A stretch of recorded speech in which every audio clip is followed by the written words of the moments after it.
Hello everybody. Finally it's the turn of my Radius 250 HD speakers to have a bit of an overhaul and to see if I can improve them in any way. These are what I have in my lounge. You've probably seen them in other videos. So one has a center channel and a left and right, and they're really good.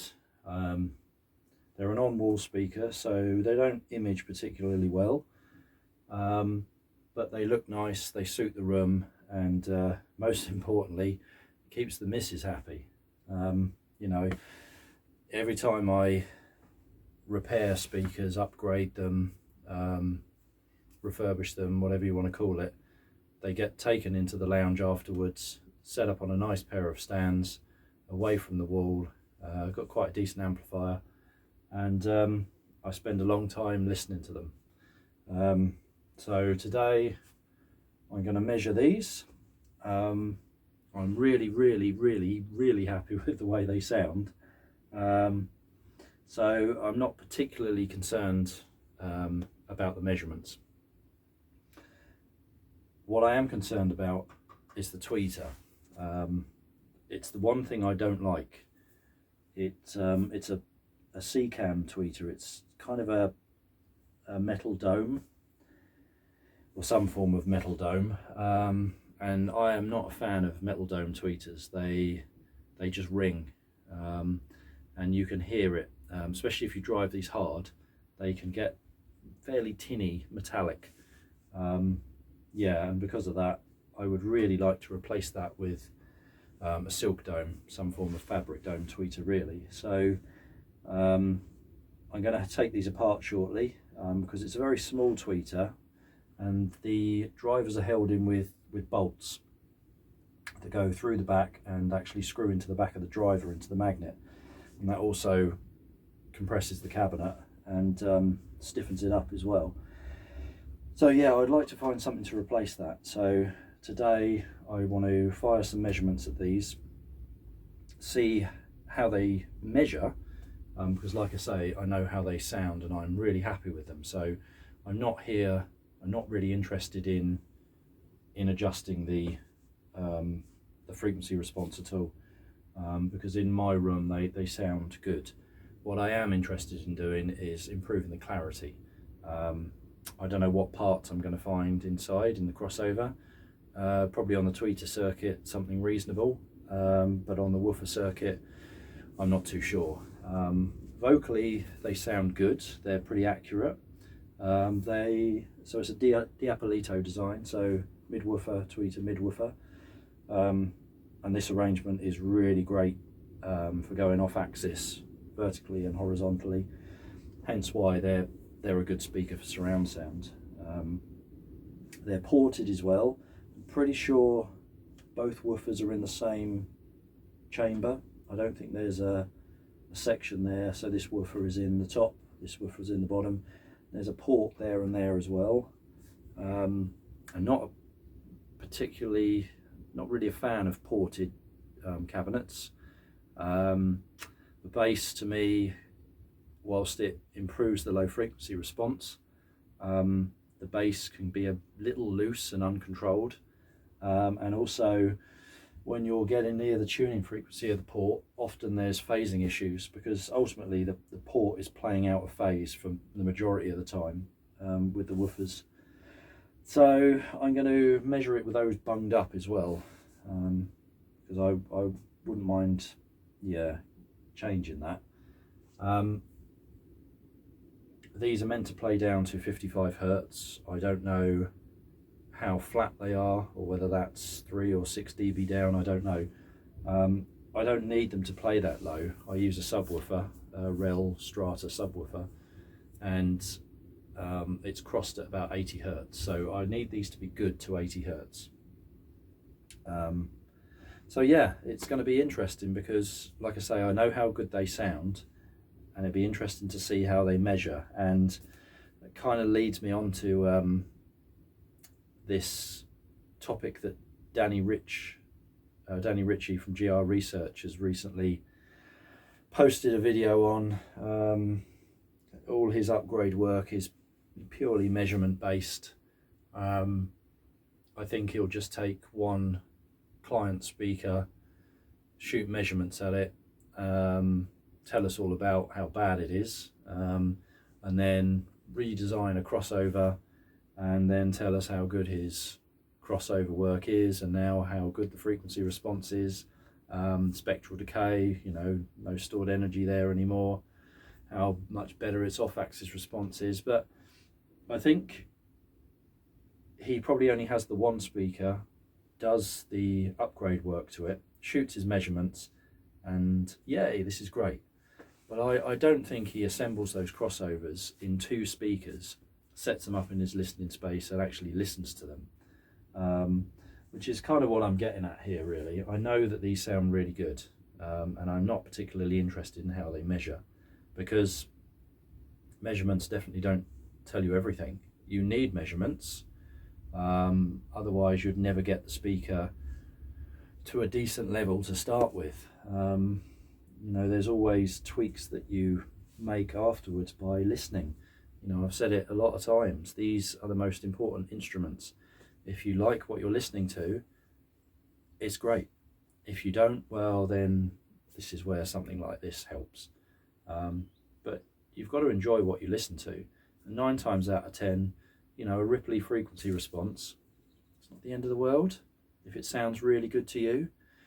Most of the improvements you'll make in a speaker is just fitting like for like, value wise, better components that will bring out resolution, bring out detail, but you'll still maintain the characteristic of the speaker.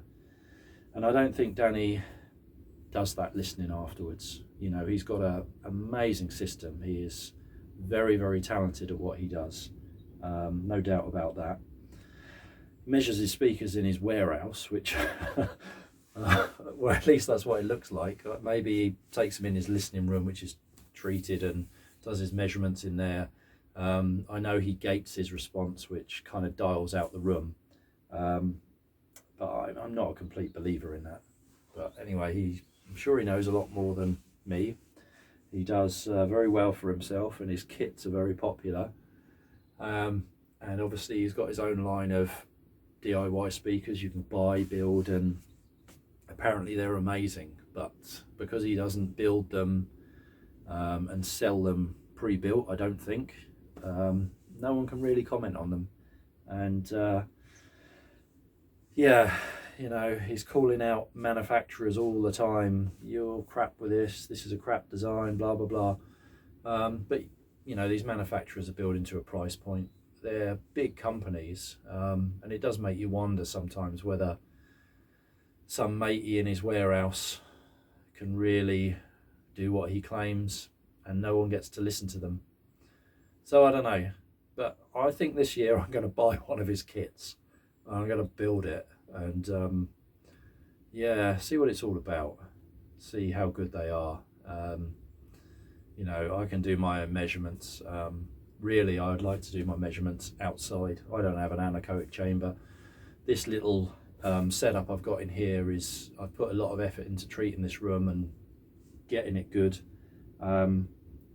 When the weather's warm and the humidity's low and there's no wind, I can get great measurements outside. Of course, even the big manufacturers do that, because you can just not have to worry about gating your measurements. You can measure right down to 10 hertz or something silly like that.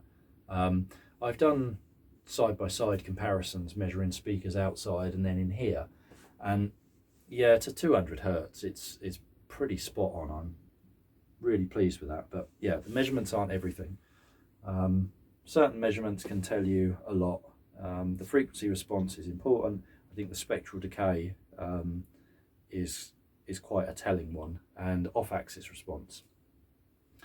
One of the reasons why off-axis response is really important is because really it's those characteristics that kind of dictate how your speaker is going to interact with the room, because you'll have your wall here, the off-axis response, the reflection.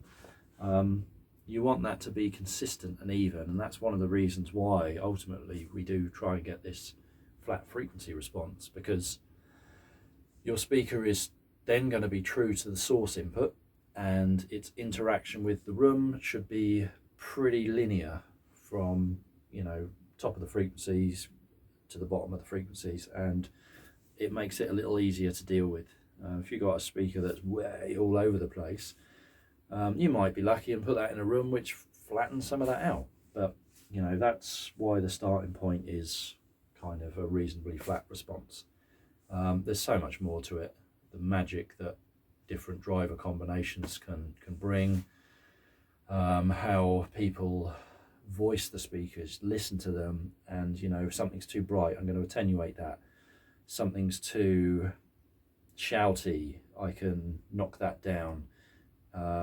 If there's an issue when I go off axis, maybe the phasing relationship between the drivers needs adjusting. And that, a lot of that is this. And ultimately that's what we do with our speakers. We listen to them. We don't sit in a room measuring them and going, yay, that's great. Listen to them. Anyway, let's see how these perform, and then we can pull them apart and go from there.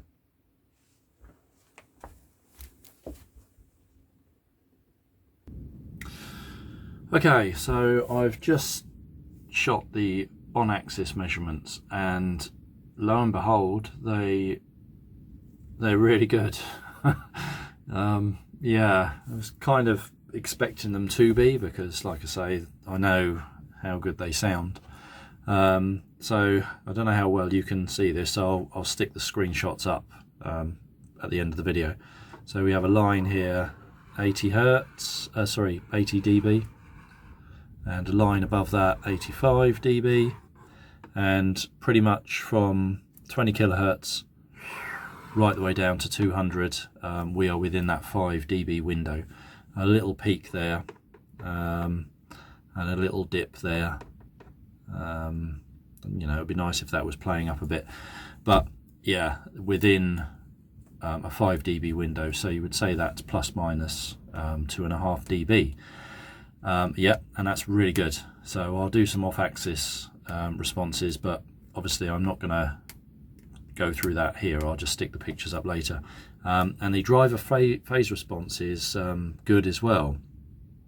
So the green line, 0 degrees, is here, and once we get to about 5 kHz, we are completely then 180 degrees, up and down a little bit there, but this is probably where the crossover point is, and I would imagine from this the tweeter's connected out of phase, so it might be playing up quite high, which, yeah, maybe that using that tweeter isn't the end of the world. Maybe some better components are going to help me here. So yeah, I'm really pleased with that. So anyway, we'll take them apart now. I'll do my measuring, and then we'll pull them apart and see what we got inside. Right, so here we go then. Obviously just seen the measurements, and they are pretty damn good. So we've got this metal grill on the front, which I think that ringing is responsible for that little bump I'm seeing, about 2 kilohertz. It's not much. What I should have done is use the frequency measurement and just tapped that and see what sort of resonant frequency it was at. But anyway, so I'm going to take this off. I'll probably look to try and damp this, I think. So yeah, these come with a little tool to take these grills off. I've lost mine, so I'll probably have to get a bit of wire, yeah, rather than picking away at it. So hold on. Right, so that comes off. Now normally there's material on the back of these. I peeled mine off ages ago because I didn't like the look of it, but that's probably what was damping this. But I'll probably put some neoprene pads on it or something. Okay, so there we go. So we have our C-cam tweeter. We have 2 mid woofers, These are 4-inch.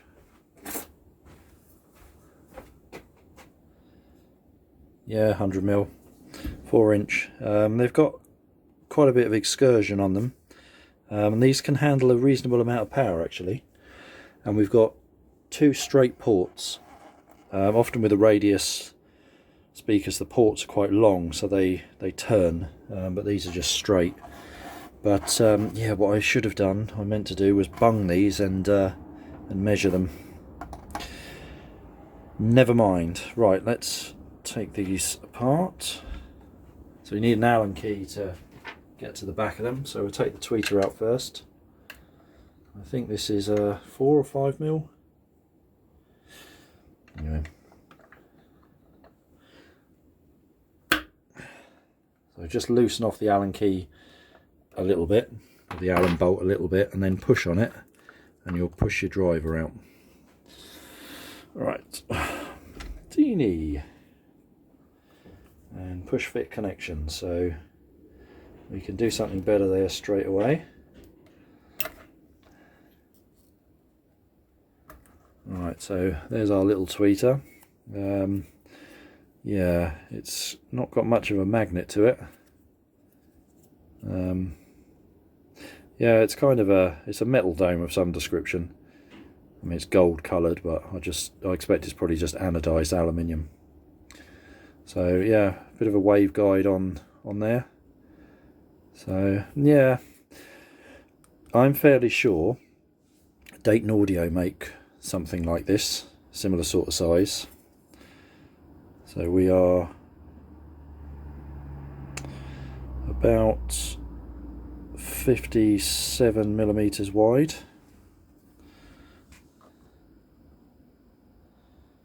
56. Yeah, about 56mm wide. Yeah, I mean, the cabinets are nice and thick as well. They are well made, these. Okay, let's take that woofer out. Take the bolt out as well. That's what they are.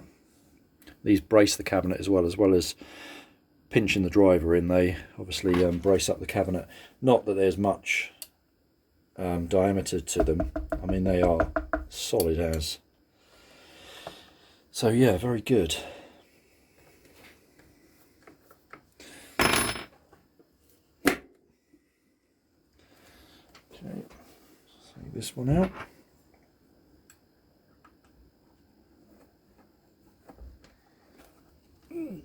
Right. Okay. Oof. So, nice big magnet.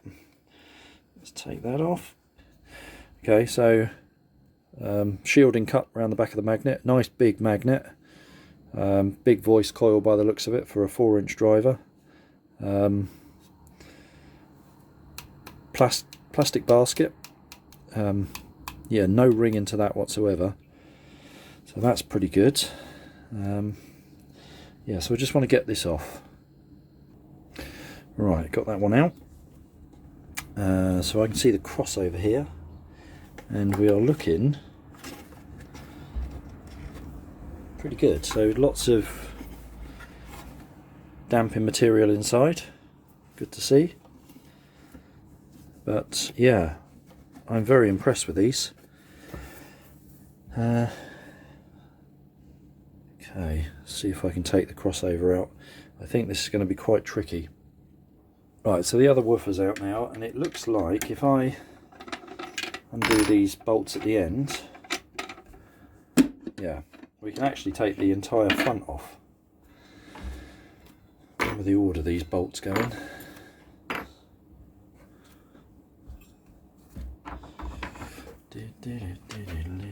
So that's good, that means we can get to the crossover nice and easily. Okay.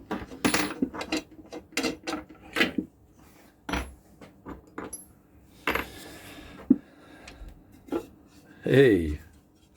Okay, so this is plastic.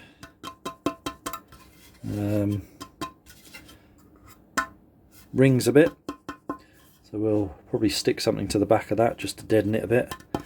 But you know, these are, I'm clutching at straws a little bit I think here. These are pretty damn good.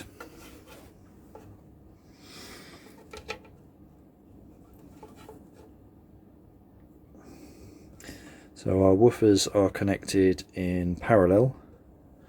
So they are,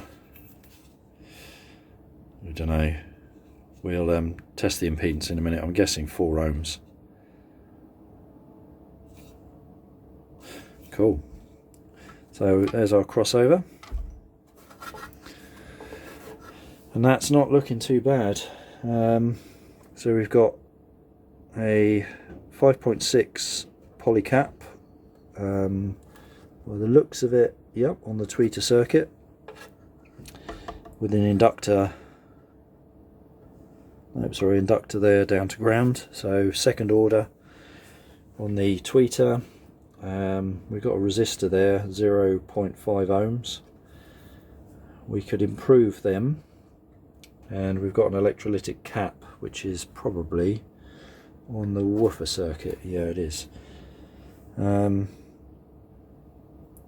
Air core inductors, I mean, they're teeny tiny little gauges. Imagine that saturates quite easily, but we'll take it out and we'll see what values these are, and see if there's anything we can do. Okay, so an 8mm socket is what you're going to need to unscrew these. I've always been a fan of monitor audio. I've donkeys years ago had some of their older speakers from the 80s, 90s, and I think they've always been very well respected. So and these were quite an expensive speaker new. I think they were 500 or 600 quid each, something silly like that. So yeah, right, there we go, there's the crossover. Okay, so in on our positive, through our resistor, to our capacitor, and out to our tweeter, and then our ground. We have this inductor here, down to ground. So yep, second order on the tweeter. Then on our woofer, so positive here, through this inductor, out to our woofer. Then we have a resistor and a 16 microfarad capacitor. So go down to ground. Somewhere along there it must do. Yeah. So really, this teeny tiny gauge of inductor, whilst being air core, ideally would be upgraded. I've actually got the values underneath there, not that I can see them. These resistors we can improve on, and this electrolytic little 50 volt jobby, we can improve on that as well. The quality of that polycap I don't know about, so I think I'm going to replace both resistors, both capacitors, and look to replace this air core inductor. So let's take this apart and see what values we have. Right, so on our inductor,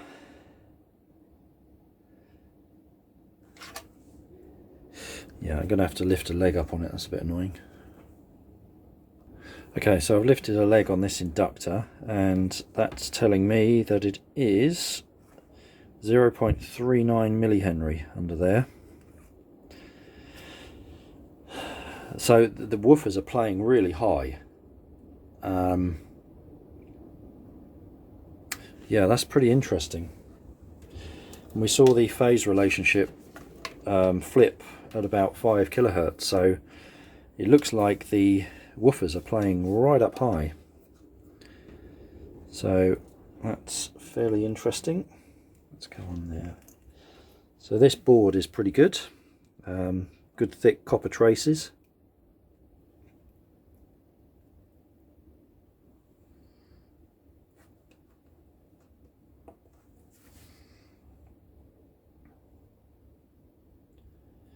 Yep, 0.36, 1.4 ohms, so good to see that the meter's telling me exactly what monitor audio I've written there.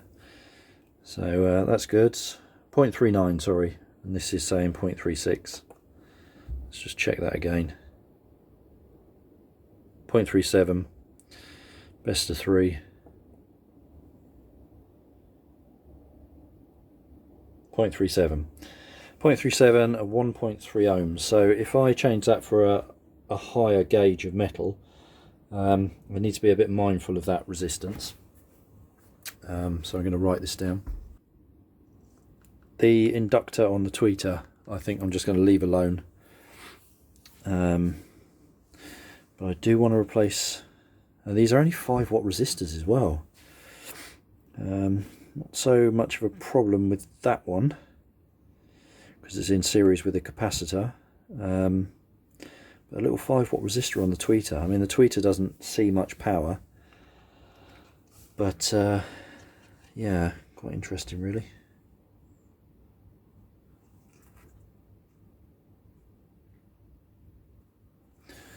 Okay, let's solder that back on. So yeah, better than I think we were expecting to see. I had a feeling we'd see an iron core inductor on the woofer, but like I say, these do sound very, very good. So I'm not surprised that we've got some good components in here, but I think we can slightly improve it. Obviously these inductors are very small gauge. We're going to be subject to a bit of cost control there.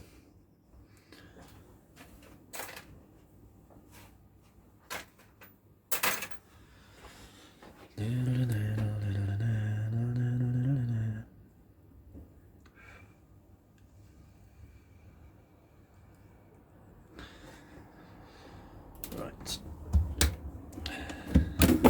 Every part of your crossover is in the signal path.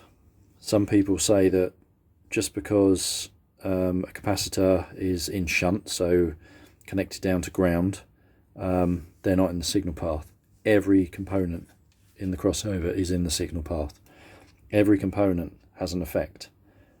The quality of all of these affects the sound, so don't ignore any of them. Right, and then with our tweeter we come into a 0.5 ohm resistor first, teeny value. That's probably going to change when I change the inductor. And then we go into a 5.6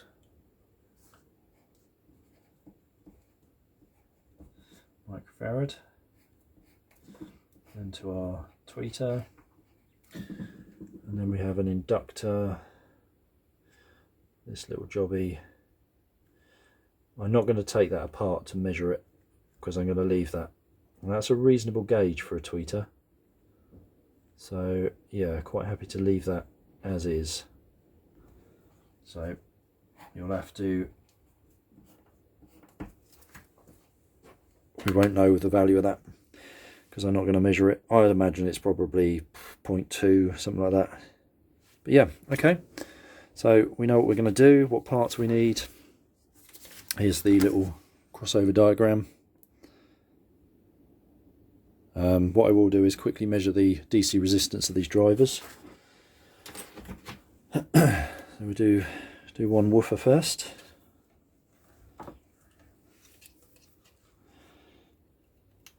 I'm expecting these are connected in parallel, so it'll be interesting to see what they are each. 7.3 ohms. Just check the other one. I'm sure it's the same.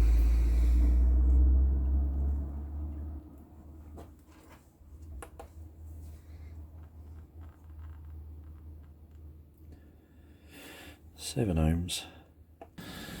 And the tweeter,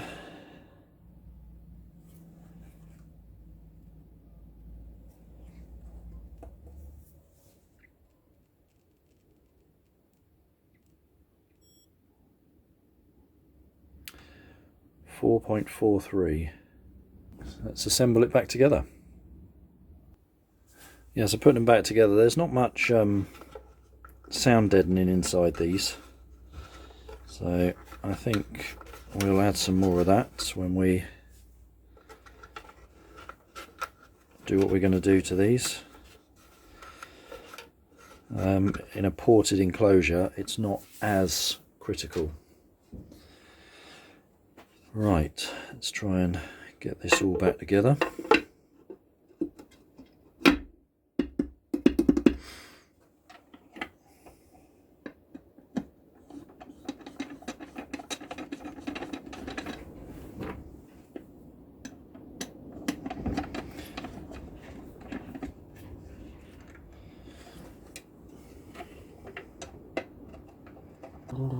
Obviously we can solder these connections as well. That's going to help us, as they are fairly loose.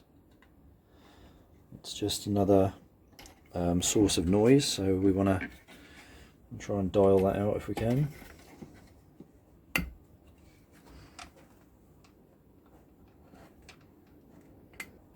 Given that that tweeter plays so high, I don't know whether I'm going to bother doing anything with it.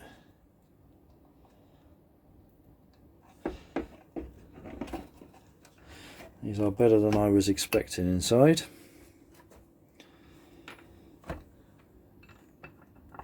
Right, our diddy little tweeter.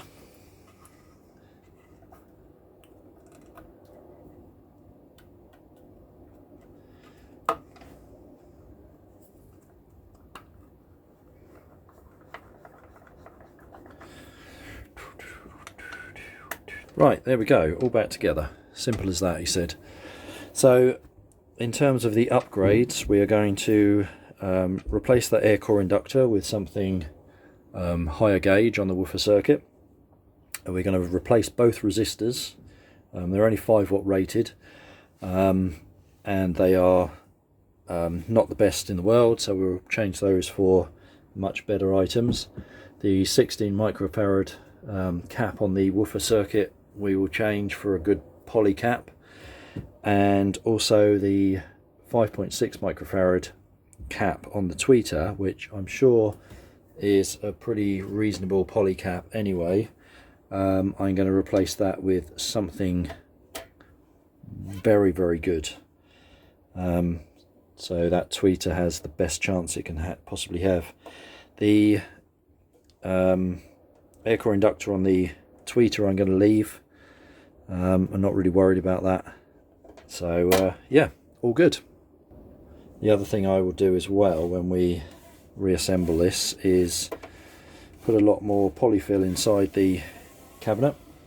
Probably put some padding on the plastic fascia to dampen that a bit, and then some neoprene pad on the back of this as well, just to take out some of that ringing. So yeah, next video will be upgrading them. I have saved the measurements I've taken, and then we can compare them. So thanks for watching. Might also look at that tweeter, but we'll see.